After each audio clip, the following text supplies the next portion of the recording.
3, 2, 1, and live.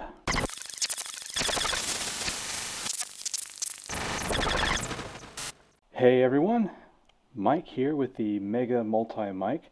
This is my first episode of the Mega Multi-Mic show, and I'm pretty excited. I have so much stuff to go over. It is crazy. I'm going to do you guys a favor and make sure that I don't go way too long on these videos. So I'm just going to cover a couple of things at a time every single time. For the most part, it's just going to be me, the Mega Multi-Mic, talking about a variety of topics.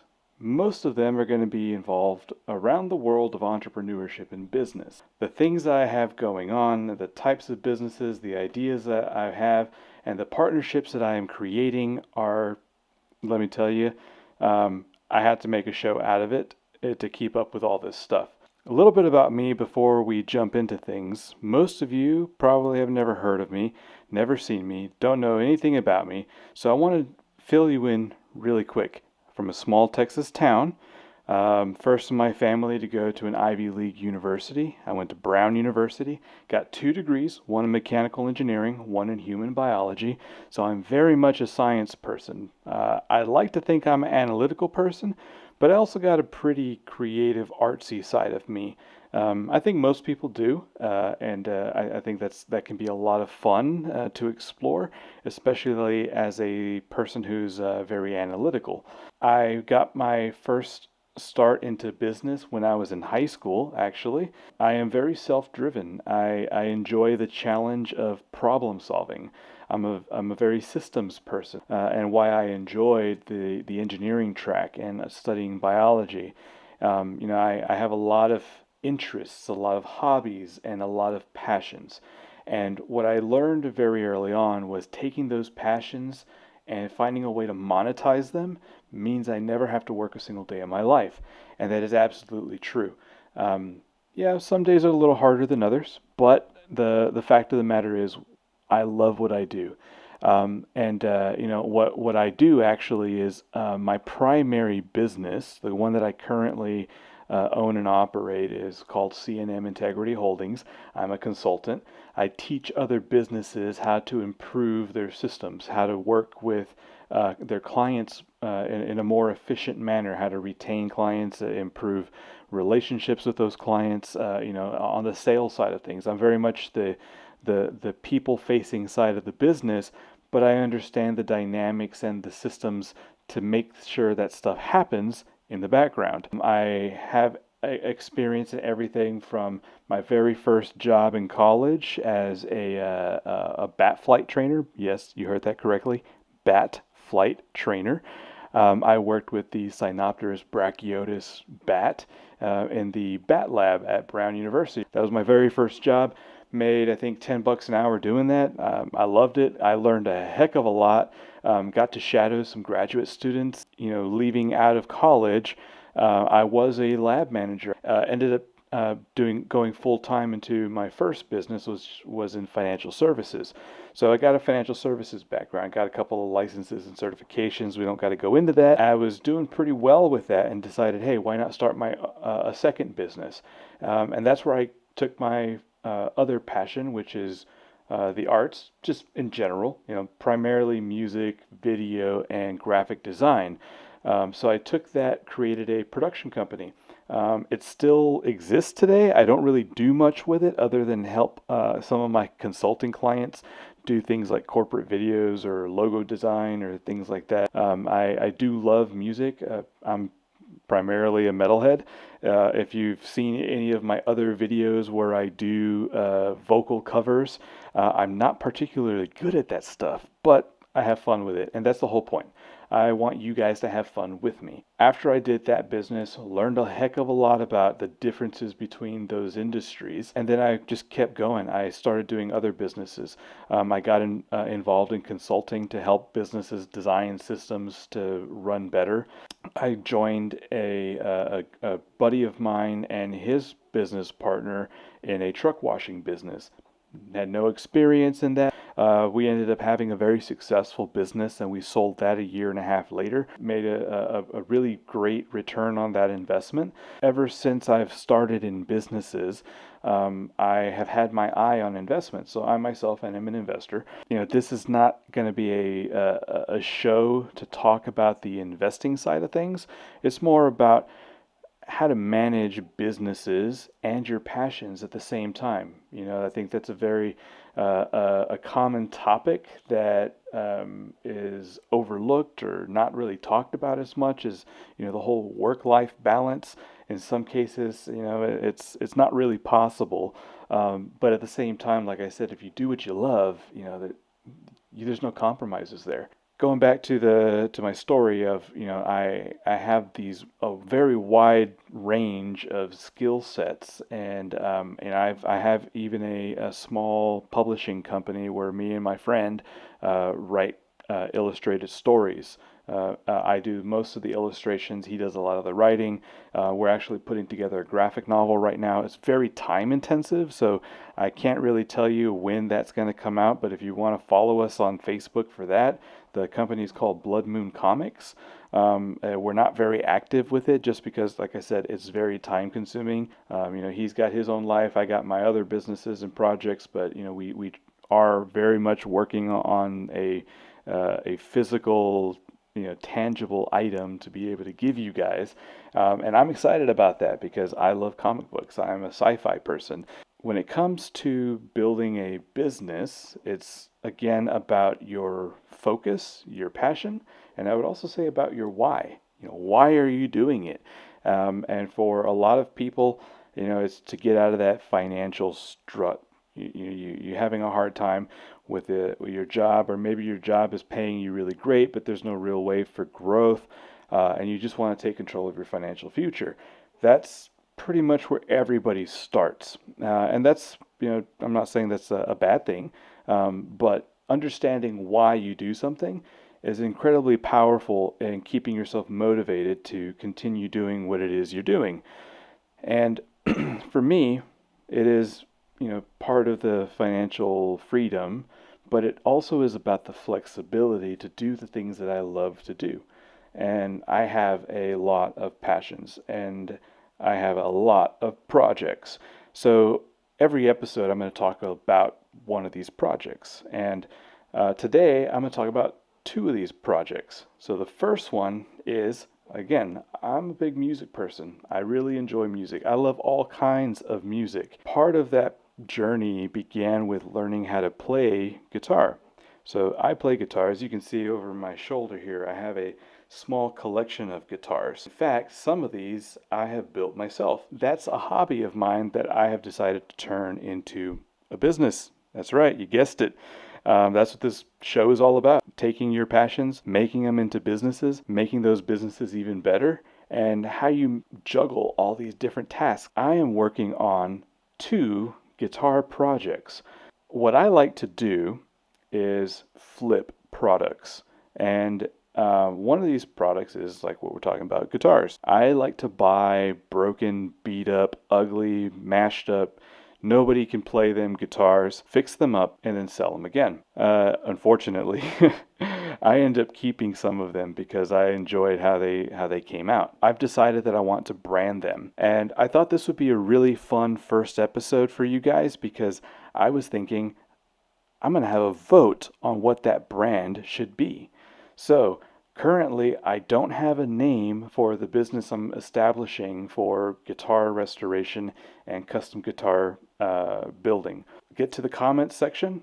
Definitely hit like on this video, follow this channel, and let me know your thoughts. If you have ideas, if you want a guitar, or just want to chat about how you built your guitar, I'd love to hear your stories. Send me a message, comment in the comment section. And without further ado, let's jump into the first one. The first guitar we're going to talk about is one that I picked up for $5. It's got nothing on it, completely blank. Some of the hardware, which is just this, that's all that remains. The thing that attracted me about this guitar was It's worn, it's used, it's a little rugged, and I don't have a guitar like that. You know, I take really good care of my stuff. I mean, I'm not trying to bash the guy who had this before me, but I just don't go that kind of hard with my stuff, you know? Seeing this guitar the way it is, that it has that wear and tear, you can kind of see on the edges here. Like it's seen some action. You know, this thing's been around the block, if so to speak. But one of the interesting things is they did all these little designs and they added a sticker. I'm not too crazy about it. My plan is to uh, fill this in with a wood filler. Uh, you know, clean it all up, make it smooth again, and then just repaint the whole thing. It has some markings on the back. You know, nothing too crazy. It's a fully functional, perfectly good guitar body. The neck is solid.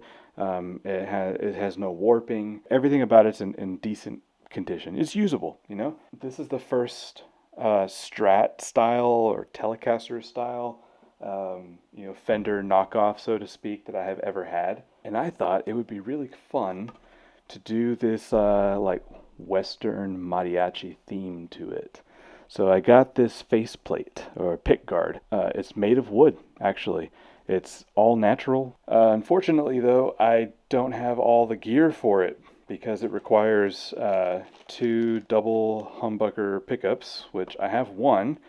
And I think I do have one other guitar that I can cannibalize. And then I also have this hot rail, double hot rail, that I'm going to try to squeeze in here. So I might have to shave this to make some more space, pop that in, line that baby up, and I got myself a new guitar. Probably going to change this out for like a gold, try to make it fun. The first guitar that I'm going to have that's like that, and I'm pretty excited about it. My second guitar project is this bad boy. I made this from scratch. I made the pattern, cut it out, and I actually really should get a sheet of acrylic and trace the pattern so that I have a template for it. The problem with this one, as you can see, I keep scratching out and changing where everything's supposed to go. There's not a lot of space to work on this, and I hadn't thought about that when I first designed it. One of the things about this guitar is I want to use the Floyd Rose tremolo, which is one of these things. What's different about this is that this rocks in both directions, unlike traditional tremolos that only rock in one direction. This needs a lot more room to go in here that I still have yet to design a blank or a template to cut that out. Here's the other really cool thing I'm going to do. Originally, I was going to have 3 pickups. If you guys don't know what a pickup is, they got magnets in them, and the movement of the guitar string over the magnet disrupts the magnetic field. That then gets translated through the guitar cable into the guitar amp or the effects processor, you know, however it is that you get the sound to be heard. And that's how electric guitars work, basically. You know, super simple explanation. I'm going to use these bad boys. This is an active pickup. What that means is that it comes with this little 9-volt battery pack, and I put this into the back of the guitar, and the battery runs an electric charge through the pickup coils. It also normalizes all the audio signals, so every time you play a note on the string, it's going to sound the exact same way, unlike a passive guitar pickup that has no active electric field. Every time you play the string or a note on the string, it may sound slightly different. That's all part of the technique in some cases. I've never had an active pickup guitar, and I thought, hey, why not? I only need 2 of them. This will be a fun and interesting project. So, hey, why not, right? Let's think of some names that I can put on the guitar head when I make these guitars.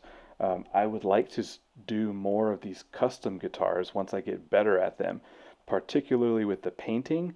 I am terrible with painting, and I have an example actually. This guitar is also custom made. You can't really see, but these designs in here, I hand carved them. So I call this one Chaos and Order, because of the two dragons. One is Chaos, one is Order. The guitar head used to be like this. Cut it up and reshaped it to look like this. So that was fun. Never did that before. And I still have no label here because I haven't come up with a name that I want yet. Oh yeah, this is the standard tremolo, goes only one direction. Yeah, give me your thoughts.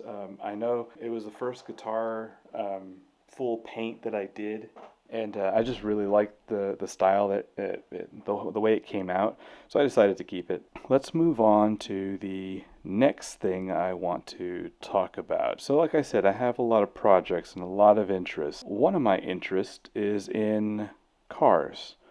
Not just any cars. I plan on launching my own electric vehicle company. It's going to be part of a technology company. I want to get into things like robotic prosthetics, biomimetic, artificial organs, artificial limbs. That is a very long-term goal of mine, of course. One of the things that keeps those two ideas linked together are the power sources. Yes, batteries are improving. Battery storage, energy storage is becoming better. But the source of energy, having a clean, renewable, fully functional energy system, that is something that really needs a lot of work. I would like to get my hands into this. I don't know how, though. This is something that I've never done. So if any of you are watching this and you have some pointers, or you know somebody in the industry that could maybe help me out, be a mentor or something like that, I would love to hear from you. On that note, I want to bring up a article I saw on Facebook, and the title of it said, "This car runs for 100 years without refueling. The thorium car." It basically goes on to say that the idea is that this company wants to use thorium, which is a extremely dense material. It's found here on Earth. It's actually more common than uranium. But combining that with a laser pulse, heating it up to create a heat source to heat water and essentially create a steam turbine energy source.